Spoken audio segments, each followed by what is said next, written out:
ഓം ശ്രീ ഗുരുഭ്യോ നമ. ഒരിക്കൽ അമ്മ പറഞ്ഞു, മക്കളിലെല്ലാം ഒരു ജഡ്ജിയും ഒരു വക്കീലുമുണ്ട്. അമ്മ അതിങ്ങനെ വിശദീകരിച്ചു. മക്കളെ, നിങ്ങൾ മറ്റുള്ളവരെക്കുറിച്ച് സംസാരിക്കുമ്പോൾ മക്കൾ അവരിലെ കുറവുകൾ കണ്ടെത്തി വിധി എഴുതുന്ന ജഡ്ജിമാരായി മാറുന്നു. പക്ഷേ സ്വന്തം കുറ്റവും കുറവും ആരെങ്കിലും ചൂണ്ടിക്കാണിച്ചാൽ ജഡ്ജി ആകുന്നതിന് പകരം ഉടൻ മക്കൾ വക്കീലന്മാരാകുന്നു.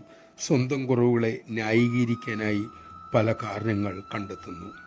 മക്കളുടെ ഈ മനോഭാവം മാറണം. നമ്മെ ആരെങ്കിലും സ്നേഹിക്കുമ്പോൾ നമുക്ക് സന്തോഷമുണ്ടാകുന്നില്ലേ?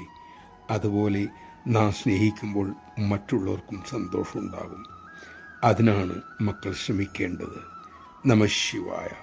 സ്വന്തം കുറവുകൾ മനസ്സിലാക്കുന്ന ജഡ്ജിമാരായും മറ്റുള്ളവരുടെ നന്മകൾ പരിശ്രമിച്ച് കണ്ടെത്തുന്ന വക്കീലന്മാരുമായി നമുക്ക് മാറാം.